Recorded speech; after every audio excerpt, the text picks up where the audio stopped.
Support for this podcast and the following message come from CFP, Certified Financial Planner Professionals. CFP professionals are trained to provide holistic financial planning in your best interest. Visit letsmakeaplan.org to find your CFP professional. Hey, as another year comes to a close, it's important to think about things that you're really grateful for. And car talk, too. Not only have we talked you through your loose heat shields, heated seats that won't heat, but we've given you the most important gift you could possibly receive, a good distraction. That's right, with all the awful things that are going on in the world, with all the crazy arguments and angry tweets and natural disasters, we've allowed you to, once a week, visit a world in which the worst thing that happens is your car goes Now, you may say, I don't want to always bury my head in the used oil drum. I only want to be distracted from the real world, say, like 90% of the time. Well, we've got you covered there, too, because your year-end pledge to your favorite radio station not only helps support Car Talk, but also supports the best news organization on the planet, NPR. So what are you waiting for? It's the end of the year. Time to help those organizations that make your life better and make other people's lives better, too. Just go online to donate.npr.org/cartalk. That's donate.npr.org/cartalk. So I do it again. That's donate.npr.org/cartalk. All of us here at Car Talk and NPR, thank you for listening and look forward to spending more time with you. Hello and welcome to Car Talk from National Public Radio with us, Click and Clack, the Tappert Brothers, and we're broadcasting this week from the Religious Studies Department here at Car Talk Plaza. It's sort of religious studies, and it's also a study in nice guys finish last. Actually, I even know who sent this to us, Mary Ann Westover. I don't know who she is. Oh, where she's from. And God populated the earth with broccoli and cauliflower and spinach, green and yellow vegetables of all kinds, so man and woman would live long and healthy lives. And Satan created McDonald's. And McDonald's brought forth the 99-cent double cheeseburger, and Satan said to man, "You want fries with that?" And man said, "Supersize them." And man gained pounds.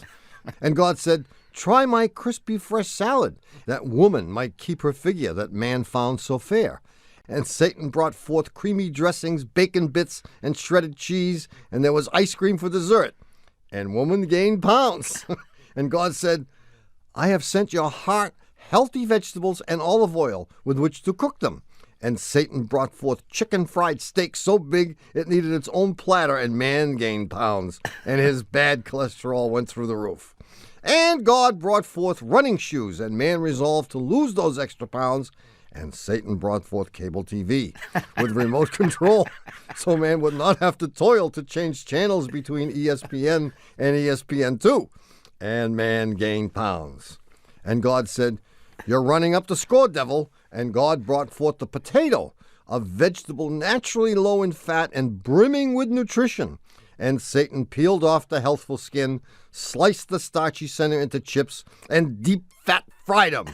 And he created sour cream dip also. Yay, Satan! And man clutched his remote control and ate the potato chips, swaddled in cholesterol, and man went into cardiac arrest. And God sighed and created quadruple bypass surgery. And Satan created HMOs. See, now you know what's been going on. You know, this is a struggle between good and evil. Well, we kind of knew that, didn't we? I didn't. Well, I didn't know it on that level, actually. I didn't either. I had never thought of it this way. Good and evil. Good and evil. Yeah, that's what our show is like. So what's the Good next questions, evil answers. Anyway, if you have a question, and if you want to hear some evil answers. If you have a question about your car or anything else, the number to call is 888-CAR-TALK. That's 888-227-8255. Hello, you're on Car Talk. Hi, this is Elizabeth from Denver. Elizabeth from Denver. Hi, Elizabeth. How are you? I'm great. How are you guys? You have such a perky voice. Are you a perky person? I try to be, I guess. Yeah. Are you a fourth grade teacher? No, I'm actually training to be a social worker. Oh, same thing. It's close. Well, you remind me of my fourth grade teacher. You asked me the first one or the second one, right? Anyway, what's going on, Elizabeth? I have a very perplexing problem for you. Perplexing? My windows fog up, and I can't get them to stop. You a heavy breather? Under what circumstances do they fog up? All the time, actually. All the time. This could be bad. So, Well, it's funny because only since I live in Colorado right now, but my family's in Virginia, and I went back for Thanksgiving, and I came back. My car was here. It's never happened before. The car's 10 years old. It's a Volvo, and all of a sudden, I drive the car the next day, and the windows fog up, and it's every window in the car except the driver's side window, and I've tried everything. I turn the defrost on. I roll the windows down. I can't even wipe it off with a cloth because why? It's weird. Oh. Oh, really? What do you mean? Is it weird? Is it like oily? Well, it's almost like it's almost like there's a substance on there or something. Oh dear. Oh, and it's a Volvo? Oh no!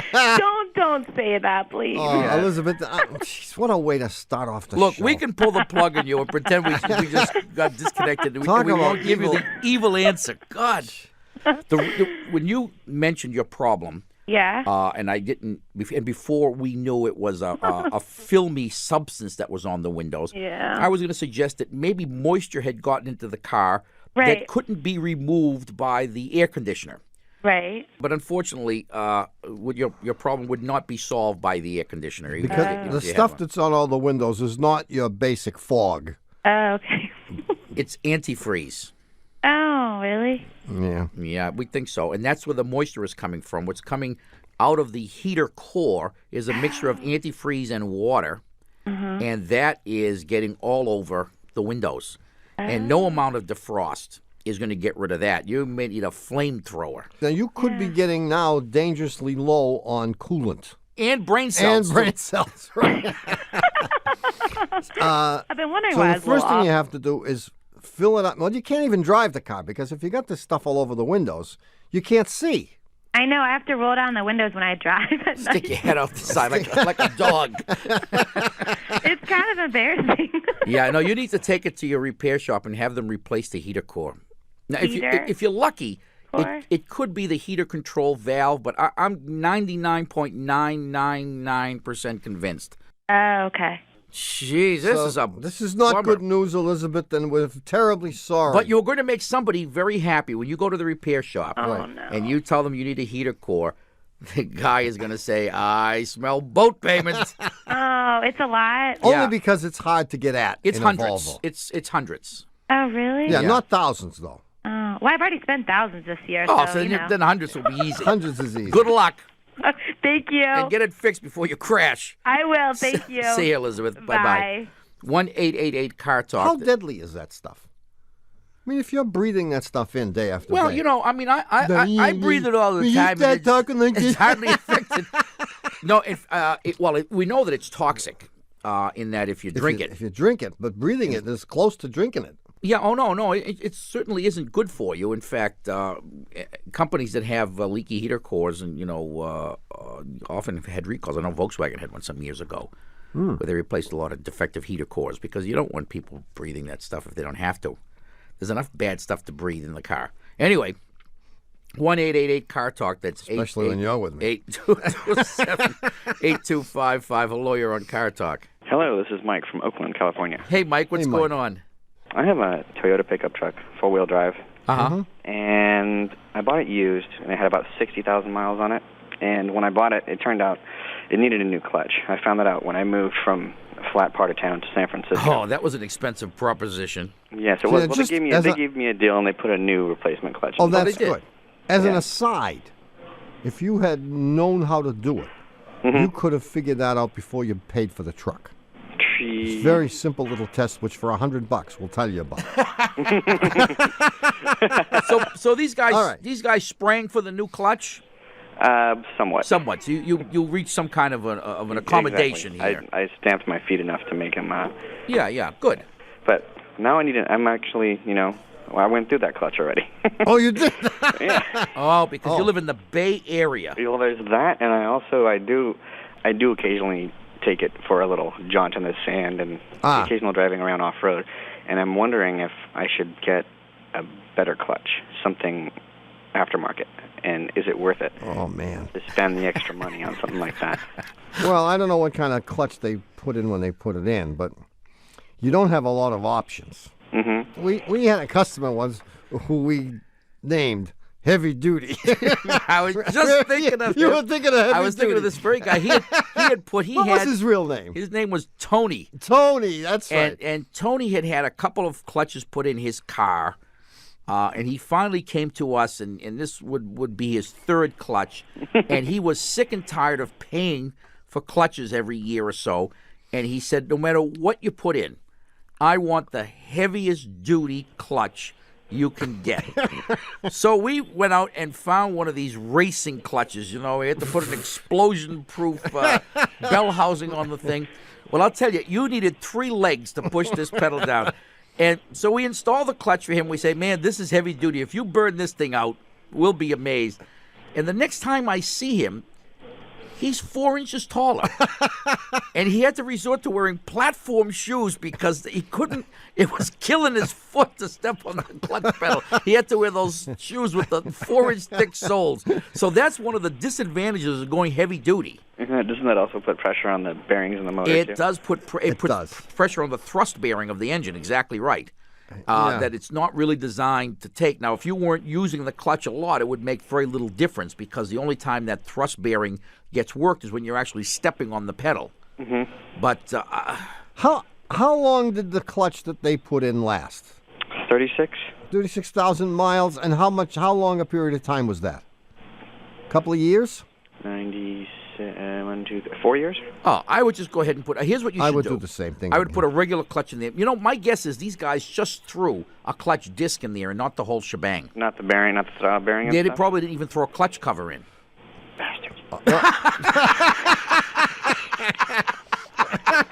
Well, that's what we would have done. I mean, the customer starts complaining that he wants a clutch. They probably didn't even take the tranny out. They just slipped it in. Yeah, and you could be sure that if they were responsible for paying some portion of this, they put in the cheapest clutch they could get. And there are rebuilt clutches on the market, which we've had very bad luck with. I would go to Toyota, buy the actual factory clutch, and put a new release bearing, a new clutch cover or pressure plate, a new disc, and a new, if it has it, a pilot bearing. And you'll get another 50 or 60 or 70,000 out of this, in spite of the hills out there. Yeah, I wouldn't go beyond that. Okay. Yeah, but don't go heavy duty because your left leg is going to get bigger and bigger and bigger, and you'll have to buy 2 pairs of pants and have them cut in half. Yeah, one for the left leg, one for the right. Yeah, no. Yeah. Stick with the original stuff. Okay, thanks, guys. Hey, Mike, thanks for calling. Bye-bye. Bye-bye. 1-888 Heavy duty. 1-888 Car Talk. That's 888-227-8255. Hello, you're on Car Talk. Hi. Who's this? My name is Diana. I'm in Minneapolis. Diana. Yes. How are you? Minneapolis. We're not bad. Good. You know my buddy Les Block? Do I know him? Yeah. My next door neighbor? No, I don't know him. Well, when you bump into him, Dr. Les Block. Dr. Les Tell him Block. I said hello, because he never listens to this What is he show. a doctor of? He's a doctor of dentistry. Okay, I could use him. Yeah. No, I don't think you'd want to. I wouldn't. He never washes his hands. Oh, okay. Is that important? He tells me it's not. Well, when he works on you, it's not. For other patients, it is. Anyway, Diana, what's on your mind? Well, I just wanted to say thank you for taking my call. And why is it every time I listen to you guys, I feel like I can get advice for my car, advice for my love life, and maybe even access to a hitman if I needed one. Is it the accent? Diana, come on. That's it the right, accent? though. So what's on your mind today, this beautiful day? Okay, I have a Nissan Stanza. Had it for almost 5 years. Had no trouble with the brakes, nothing unusual. In the last year, it's needed 3 brake jobs. And my car repair guy said somebody has a really heavy foot. Yeah, I guess he's referring to you, eh? No. No. The only new thing in the last year since this has been happening is my significant other that's come into the scene. But can one person tromp on the brakes hard enough to do 3 brake jobs in 1 year? Yeah. Yeah, I mean, if you stomp on the gas pedal Yeah. and stomp on the brake pedal, Yeah. then you can wear out brakes in no time. Really? Now, Does your SO drive like this? Sometimes, but not. I don't think it's that excessive. well, I Maybe mean, it is. how often does he drive the car when you're not in it? Every day. Ah, And when you are in it, occasionally he drives like this. Yeah. More often than not, he drives Yeah. like you drive. Right. he's a closet wacko. Uh-oh. Yeah. And when you're in the car with him, he's trying to show that he's trying to cover up his real driving You behavior. need to hire Paul Drake Detective Agency. I think if you follow him around for one day, if they can follow him around, because I suspect they're going to have a hard time keeping up with him, Yeah. they'll discover that he zooms away from every stoplight and slams on the brake at every. Have you the also next one. noticed that you run out of gas a lot more frequently than you used to? Yeah, actually. We got him pegged. Actually, yes. Yeah, because he's stomping on that gas pedal, using up gas unnecessarily, and then because he's going too fast, he's got to stomp on the brake pedal, using up brakes unnecessarily. I suspect he hates this car. Well, I made him get rid of his van last month. You made him. Made him. Made him. Made, huh? Made him. It needed about $4,000 worth of work. How did you make him do this? I have the checkbook. So there may be a little resentment toward this car. There might be a little resentment toward Diana. Possibly. There may be. I'd put a tail on him.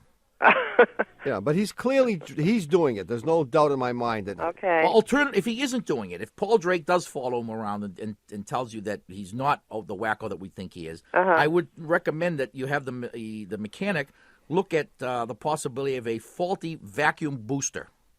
Vacuum booster. Yeah, because it could be that the Okay. booster is faulty and actually keeping the brakes on to some extent all the time. In which case, extend our apologies and Okay. Berman's apologies, the apologies of the entire staff and NPR and all its affiliates. Right, and if it turns out that the booster is okay and it is your boyfriend, then we retract. then call us and we'll get a hitman for you. I knew you could do that. See you later. Thanks I knew for you calling, could do Diana. that. Bye. Thank you. Good luck. Bye.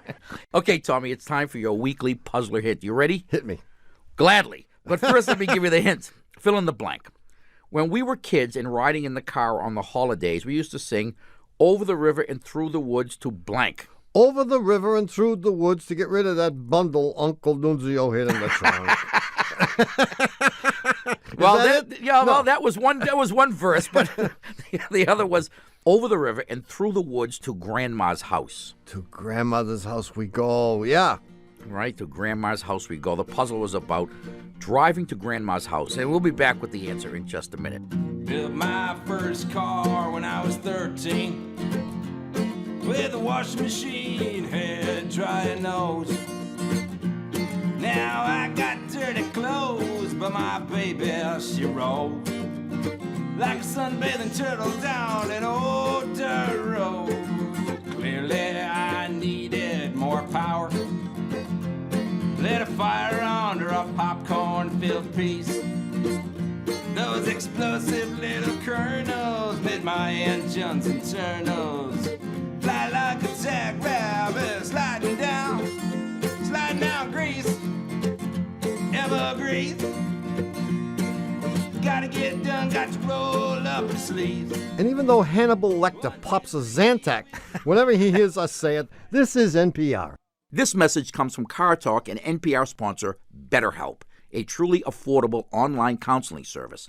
Fill out a questionnaire online and get matched with a licensed counselor best suited to your mental health needs. Whether it's depression, anxiety, or trauma, BetterHelp will help you overcome what stands in the way of your happiness. Learn more at BetterHelp.com and get 10% off your first month with promo code CARTALK. BetterHelp. Get help anytime, anywhere. This message comes from Pineapple Street Studios' new podcast, Stay Away from Matthew McGill. The story of a man who dies alone in the woods and leaves behind a box full of wild stories. When reporter Eric Mennel finds this box, he becomes consumed by it until it totally changes his life and family. New episodes are available every week wherever you get your podcasts. Binge all episodes exclusively on the new Odyssey app. That's AUDACY. Women have been written off in rap and marginalized in the prison system. Philly rapper Isis the Savior is pushing back against both. Think about the music industry. It's really like only 5 labels in the world.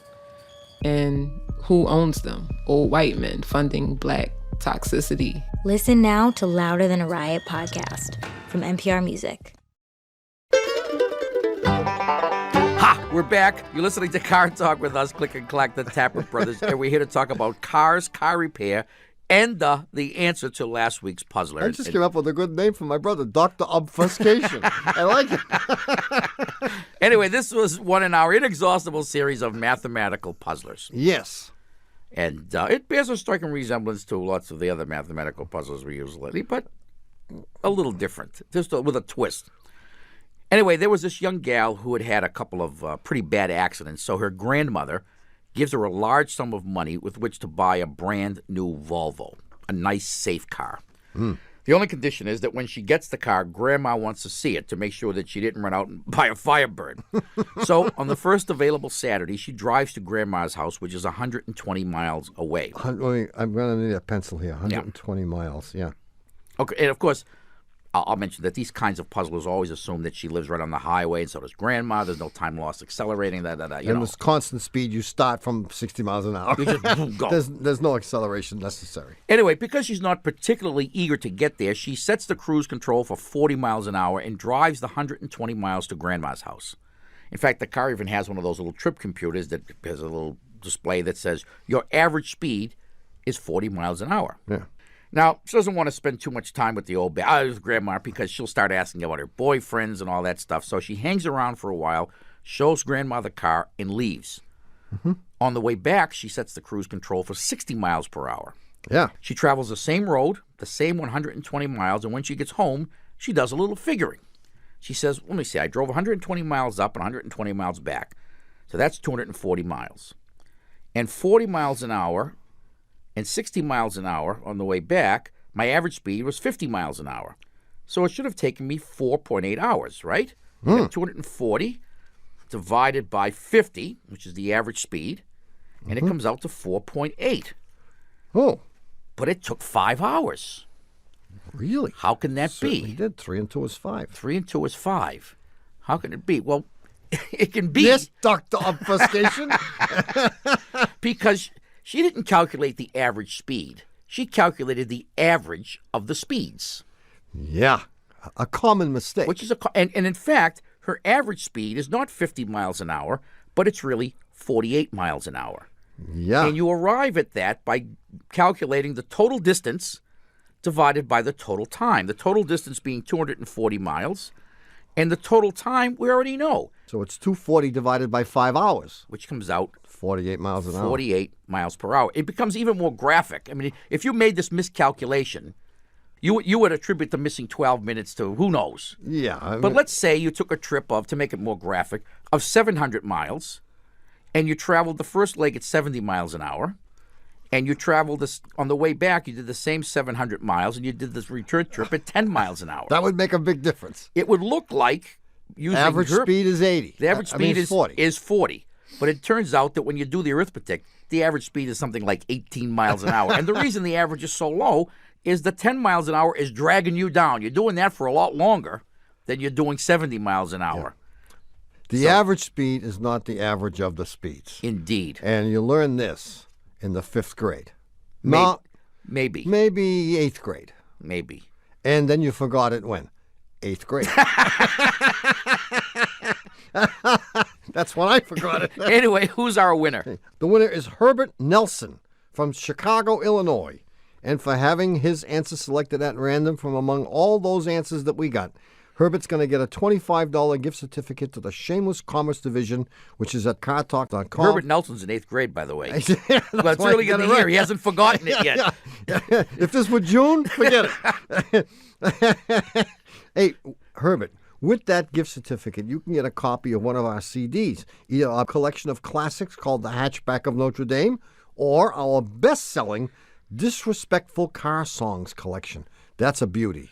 Oh, indeed. Anyway, we will have a brand new puzzler coming up in the third half of the show, as we always do. So don't despair if you didn't get the answer to this one. In the meantime, we'll do the answering. If you have a question about your car, our number is 888-CAR-TALK. That's 1888-2278-255. Hello, you're on Car Talk. Hi, guys. Hi. This is Skip in Virginia Beach. Skip.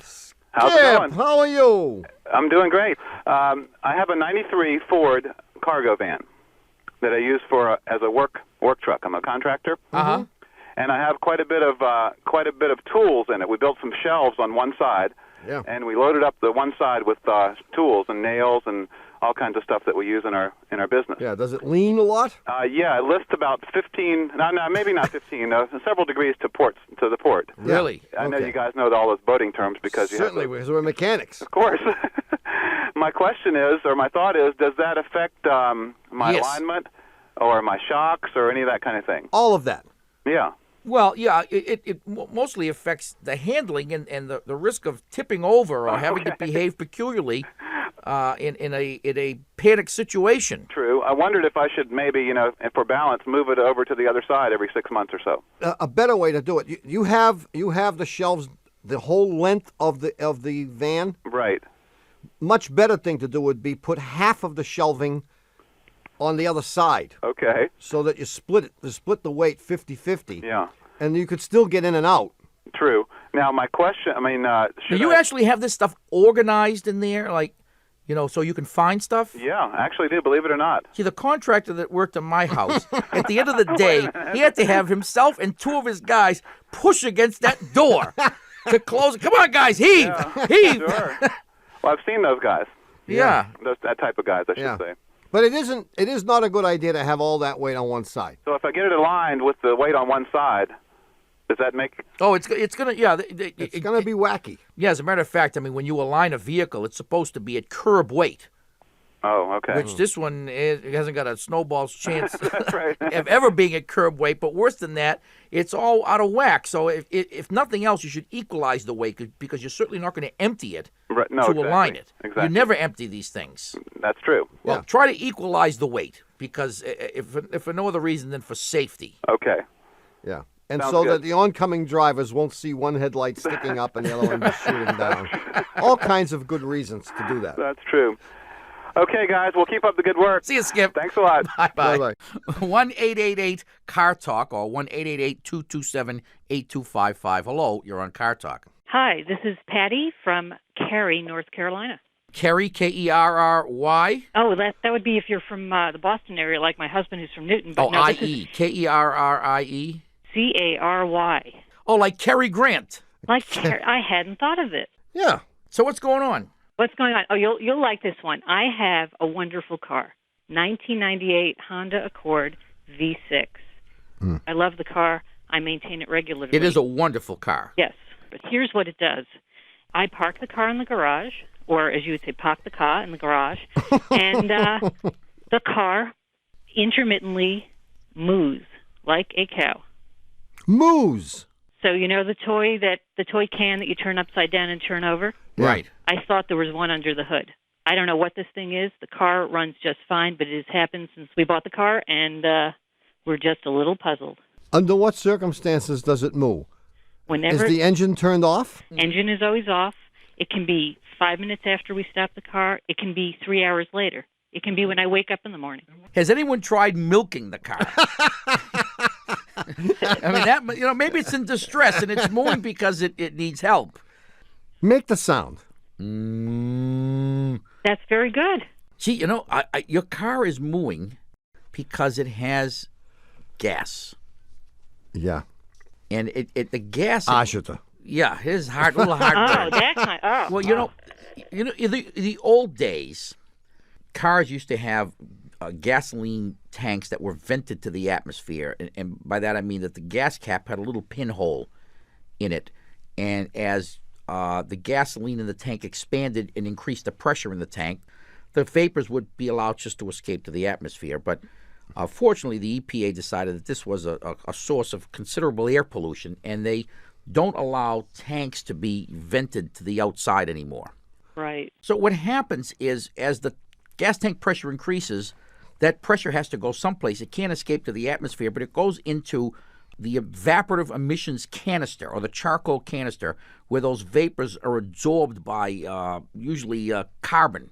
And there's a valve in there that lets the pressure go back and forth. Right. Right. So something is wrong with either one of the valves on that canister, or maybe that's just the way it works. But I would take it to the Honda dealer, and I bet you dollars to donuts, if you tell them your car is mooing, they're going to have a technical service bulletin that says mooing car. Mooing car. Replace canister valve. I will tell them that because I told them that it mooed, and they looked at me like I needed to visit a different kind of place to cure my problem. Well, it's possible that someone in your house is trying to drive you nuts. My brother does this stuff to his wife all the time. It could be. I hadn't thought about it. Or I'll look under the hood and see if there's a cow underneath. You know what my latest thing is? I tell you, they're going to take her away. One day, we're sitting in the kitchen, and we have a little laundry room, and we hear ding, ding, ding, ding. So what the heck is that? We walked all over the house. It only happened those 4 times. Ding, ding, ding, ding. Finally, we conclude that there's a signal on the dryer. Tells you when it's done. No, it doesn't tell you when it's done. It's telling you something else, which we haven't read the instruction book, so we don't know what it's telling you. But in order for it to operate, you've got to press a little button, which got inadvertently pressed. So we finally figure it out. So now, I press the button every once in a while. And my wife hears ding, ding, ding, ding. She jumps up and says, "What's this?" And she forgot where it came from. So little by little, I'm doing a gaslight on her. You are an evil human being. I was born to tease people. Yeah, evidently. Jeez. Yeah. Boy, I'm glad I love it. I'm glad I don't live in your house. Well, hopefully no one's doing this to you. And ding, maybe ding, it's ding. just your evaporative emission system. But take it to the Honda dealer. Ding, ding, ding, ding. If you start hearing ding, ding, ding, ding, run. See you, Patty. Good luck, Thanks Patty. a lot. Bye-bye. Bye. I've got her walking around the house dazed. And you, the pleasure you derive from this is... I just laugh. Okay. I don't know what's funny about it, but I don't know. Don't forget, you should never mess around with someone who comes in direct contact with your food. I just warn you. 1-888-CAR-TALK. That's 888-227. I can see it. Payback time. The food part I'm not scared about because she doesn't touch food. Oh, boy. So she doesn't cook anymore, eh? Doesn't cook anymore, No. No. She decided, like your wife, that it's messy. It is messy, yeah. Yeah. 227-8255. Hello. You're not dragging me in with you. Hello, you're on Car Talk. Hey, hi there, guys. This is Lowell from Evanston. Hi, Lowell from Evanston, Illinois. Evanston. Do you know my dear friend Max Bezerman?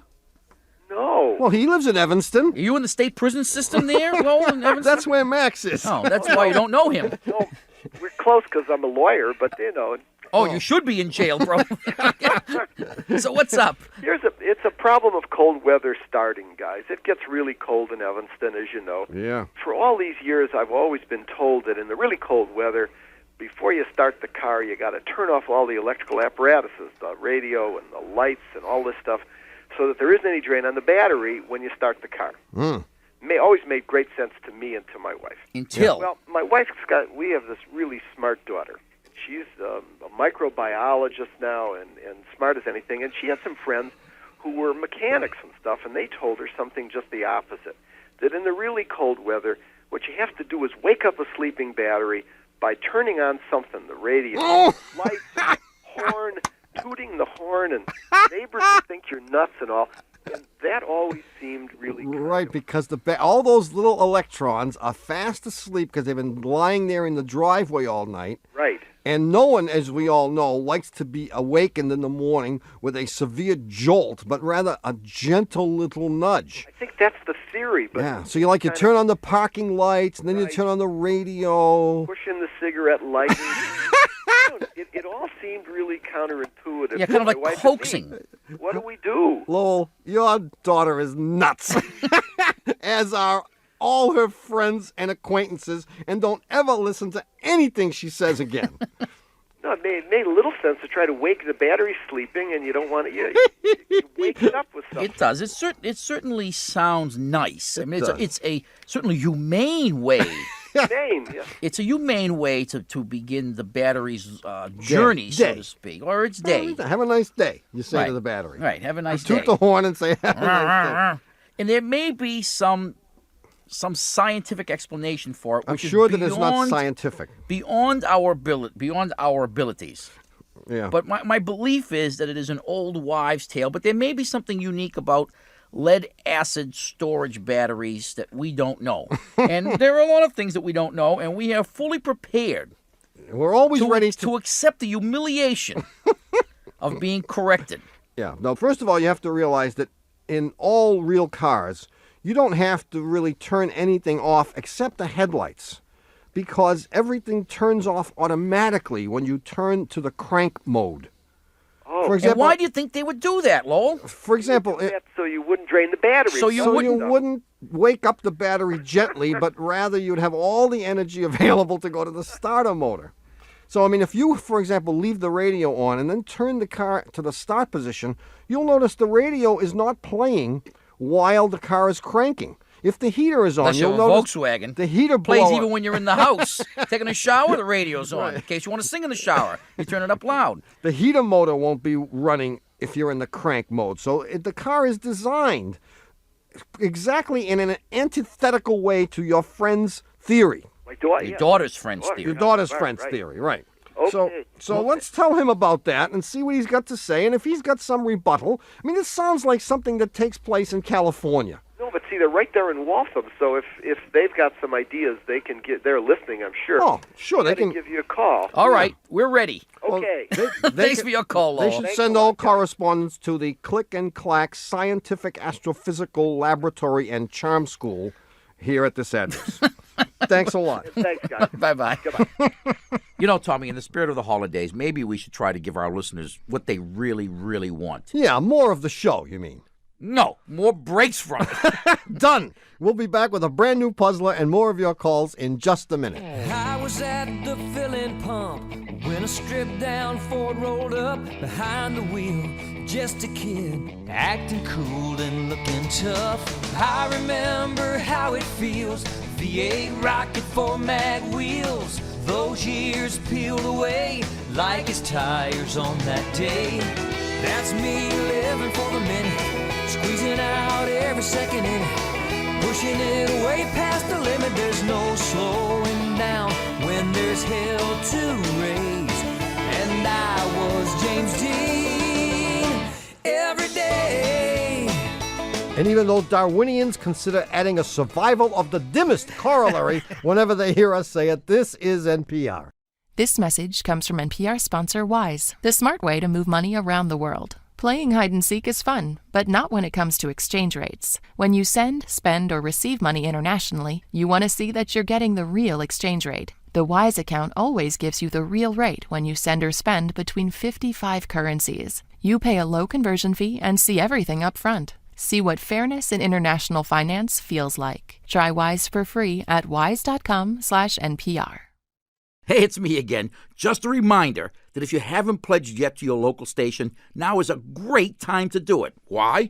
Because you're listening to Car Talk, so we know you won't miss anything important. And your station is counting on you, and they're literally waiting to hear from you. You can pledge online right now by going to donate.npr.org/cartalk. That's donate.npr.org/cartalk. Thanks.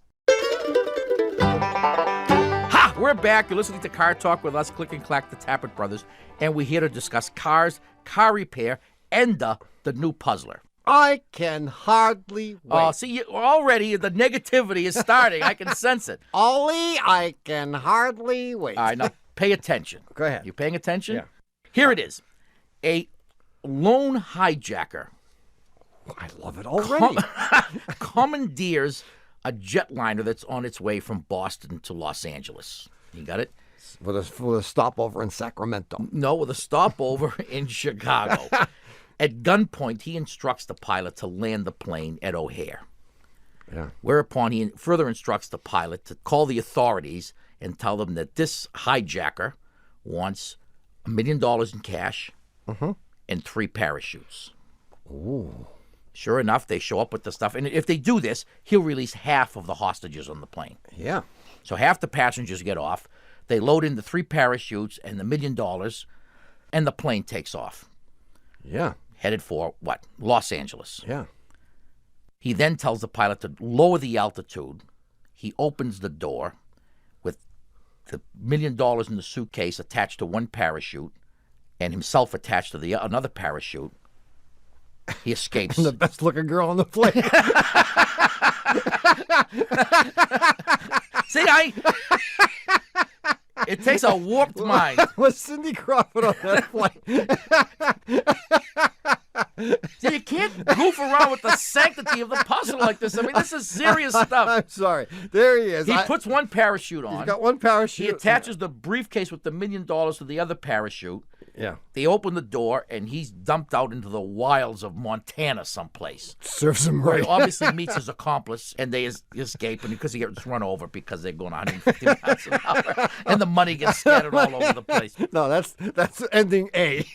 Different ending. Yeah. Well, the question very simply is, what's with the third parachute? There you go. Now, if you think you know the answer, write it on the back of one of those new $20 bills because there's plenty of blank space. Plenty of room. And send that answer to Puzzler Tower, Car Talk Plaza, Box 3500, Harvard Square, Cambridge. Our Fair City. Matt 02238. Or, of course, you can do an electronic funds transfer and email your answer on a $20 bill to us from cartalk.com. If you'd like to call us, the number is 1-888-CAR-TALK. That's 888-227-8255. Hello, you're on Car Talk. Hi, my name is Penny, and I'm in southern Indiana. Hi, Penny. So what's going on? I have a 1980 Citation. Oh, my God. Oh, yes. I inherited this from my grandfather. I was just going to say, from whom did you inherit it? My problem is when I'm at a stop sign or pulling into traffic on an off-ramp to the highway, and I push down on the accelerator, it sputters and the car slows down. Mm-hmm. But if I ease back on the accelerator, the car speeds up. Now, figure that out, huh?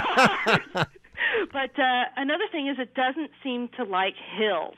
It'll slow down no matter how far I push the accelerator down. It slows down to 15, 20 miles an hour going up a hill. How does it run at idle when you're stopped at a light? Oh, it purrs. It just sits there and Does it? Yeah, perfectly. I mean, how invested are you, so to speak, emotionally in this car? Well, I just bought some paint, and I'm going to let my kids paint it. Oh, okay. That says a lot. Well, it sounds like you have at least two problems. At least? Yeah. I said at least. That leaves the door open for like 20. It sounds like maybe your catalytic converter is plugged up, or the ignition timing is off, or the fuel filter is plugged, or the fuel pump is weak. Any one of those things could cause the thing to have insufficient power. Or you could have a bad pickup in the distributor. This must be a 6-cylinder car. You never looked. Who cares? 5, 6. But the other phenomenon 7. where it slows down when you speed up, is due to the carburetor. The carburetor is not putting in the sufficient amount of gas when you step on the pedal. And what's actually happening when you step on the gas pedal, you're opening the throttle, which is letting more air in. And the carburetor is supposed to compensate by putting in a lot more fuel to keep the fuel-air ratio correct. But if it doesn't put in more fuel, then all that air sort of blows out the fire in there. Right. If you're on the highway and you manage to get It doesn't go on no stinking highway with this thing. Have you ever gotten it up to 55 or 60 miles an hour? Oh, yeah. And so it will go 55 or 60 miles an hour. But I think that would exclude the catalytic converter from contention here. Yeah, no, I think I think it's the carburetor. I think the carburetor may be causing everything. Yeah. Oh. And it may be that the secondary of the carburetor isn't working. So the carburetor may be responsible for everything.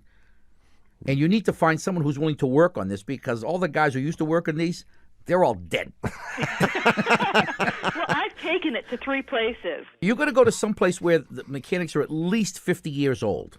Okay. No, really. If you're going to a place where they have young guys Don't or have no gals, clue. they have never seen this car before, and they're illiterate regarding carburation. And they've never seen a carburetor. They don't know what that is. So find an old guy who's retired and just does it for fun every once in a while? And maybe has access to some junkyards. Well, there's plenty of junkyards around here. Yeah. Well, why don't you drop yours off there? First chance you get. You may need to buy a second-hand carburetor. Okay. And just plunk it on there if they determine that we're right. And I think we are. All right. Good luck, Penny. Okay, thank you very much. Thanks for your call. Bye-bye. 1-888-CAR-TALK. That's 888-227-8255. Hello, you're on Car Talk. Hello, this is Bob from Gig Harbor, Washington. Bob, Gig Harbor. That 2 G's or 3? 1, G-I-G. G-I-G. Gig Harbor, Washington. What's up, Bob? I got an 88 Sable with a 3.8-liter engine. It sucked a sock down the intake manifold. Whoa. I was working on it, and I was replacing an injector, so I had the part of the manifold off. I put a sock in there so I wouldn't drop anything into the And then you forgot it was there, put it together, started it up. And I got about a mile. I got to the freeway, and when I punched it down, it died a very violent death. Sure it did. Jeez. Yeah, it's a common thing. I mean, if you look up in the technical service bulletins, it has directions on what to do if you suck a sock. I've looked at it many times.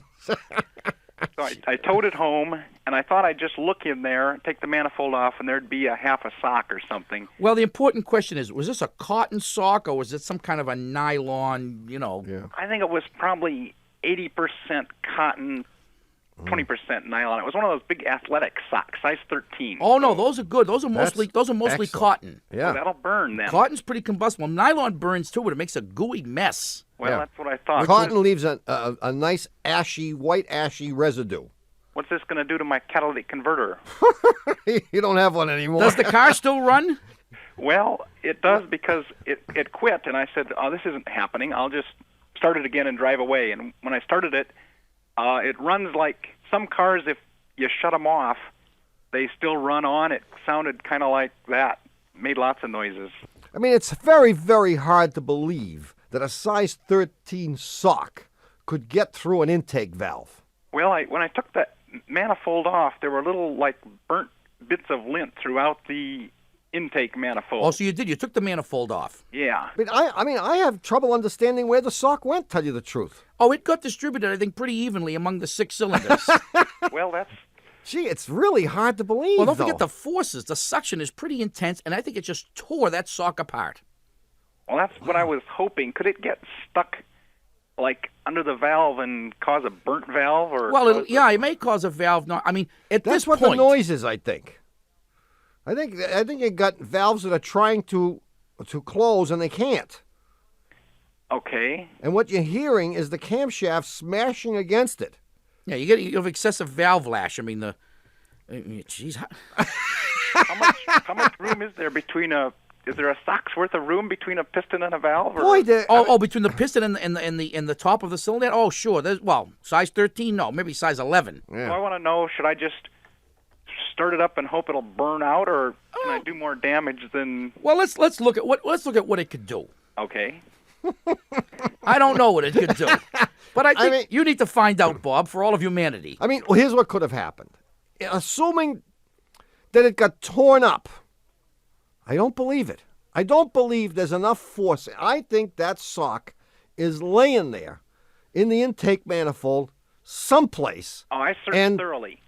You took the manifold off. I took the manifold off. And you could see each one of the valve ports at that point. Yeah. And you could see pieces of material in each one of them, I bet. A little bit of lint, yeah, in everywhere. Each one, yeah, no, it got shredded. Well, you know what you need? I think what you need is a quart of sock solvent. Yeah, you need something that... What would eat up cotton? My son's feet. You need the feet of a teenage boy. I know sulfuric acid eats up almost every material. Including pistons. That's a problem. Well, a few shows ago, you guys talked about pouring rice in the carburetor. Somebody did to clean it out. Yeah. Yeah, I don't know. No, don't listen to stupid things like that. I mean, you haven't run this for more than 10 minutes, right? Oh, yeah, not even that much. Not even. No, I think you're a little bit timid here, and I think you need some encouragement from us. Be careful now, because I'm worried that the sock is going to get stuck between the piston and the cylinder The sock wall. isn't. Trust me, the sock is no more.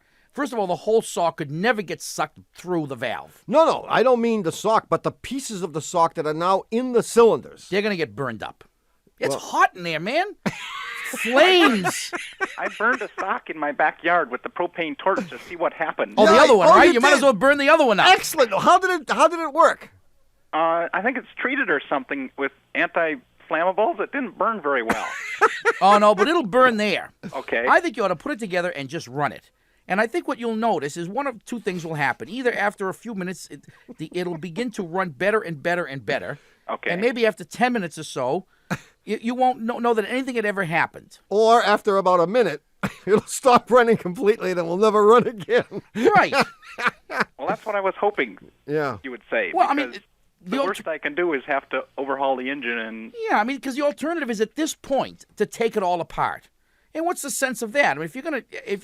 If you need to take it apart, you want serious justification for it. Yeah, that's true. That's right. Yeah, my guess is that the remains of the sock will eventually plug up if they haven't. I mean, well, not yet because you haven't run it long enough. But in the next hour that you run it, they'll plug up the catalytic converter, and you'll have to replace that.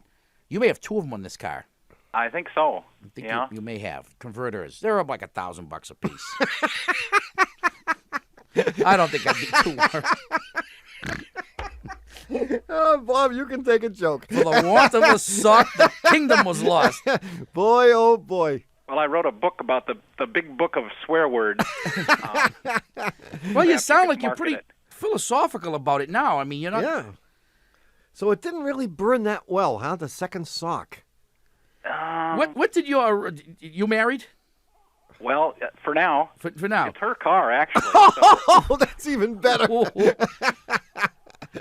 Yeah, if it were my car, okay, I'd put it all back together and I'd start it up. I wouldn't rev it. I would just start it up and let it idle. Hope that it ran and let it idle for as long as it takes to idle smoothly. And then I'd take it for a little jaunt around the block, and little by little, I think my hope and prayer would be that it would just gradually smooth right out and you wouldn't even know anything happened. And then work on your explanation of how this is the way the car always has run for your wife. Because you're going to have to explain to her how it really runs on only 5 cylinders most of the time. Or she did this somehow. Or somehow she did it, right. Yes. Good luck, Bob. Boy. Thank you very much. Does she know what happened? I think so. You just think so. I worked on it, and now it doesn't work. That's what she knows. Oh, she doesn't know about the sock. No, I mean, well, a sock a sock could disappear anywhere. And I mean, they disappear in the laundry all the time. Exactly. And you destroyed the mate. Yeah. You destroyed the mate to this, so you've destroyed all the evidence. You've covered your tracks. She's not going to have, if she looks in your sock drawer, a sock without a mate. Yeah. So nice that's work. good. That's good. That was good. That was good thinking, Bob. Yeah, and we won't tell her about the sock. Well, look, I think you should run right out and run this thing because we're going to call you back soon, within a week or two, for Stump the Chumps. I mean, this if ever there was a call worthy of Stump the Chumps, this is it. Oh, this could be a good one. This will be a good one. And all I or nothing predict, deal. I will go out on a limb and predict that within a half an hour of running this thing, I'm with you, man. It runs great. I wish I could disagree, but I'm with you all the way. Good luck, Bob. I'm hoping for the best. Thanks, guys. See you. Yep. Bye. Talk to you soon. Okay. Bye-bye. Don't suck a sock. Boy, how stupid must he have felt, huh?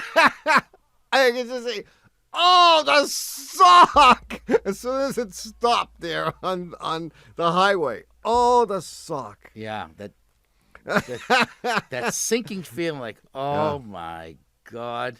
Yeah, that's the feeling I had when I forgot to tighten the lug nuts on the left front wheel of my little Triumph. And I knew the second that wheel fell off at 65 miles an hour why it fell off. Oh, the lug nuts. Oh, my God. Oh, boy, oh, boy. Well, look, it's happened again. You've wasted another perfectly good hour listening to Car Talk. Our esteemed producer is Doug the Subway Fugitive, not a slave to fashion, Bongo Boy Berman. Our associate producers are David the Calves of Belleville Green and Catherine Frau Blucher Fenolosa. Our web lackey is Doug the Old Gray Mare, assisted by Connie Britchford. Our engineer is John Cartman Perotti. Our theme music is by David Dog Grisman. And our technical, spiritual, and menu advisor, just back from the Calgary Cattleman's Beef Off, is John Bugsy Lawler. Where is he? He's right here. Wow. Saying, I'll get you for this. Our public opinion pollster is Paul of Dewey, Cheatham and Howe and WBUR in Boston. And even though Chicken Little says, okay, now do you believe me? Whenever we say it, this is NPR. This message comes from NPR sponsor Louisiana Economic Development. Louisiana is home to the country's top domestic cargo port, best workforce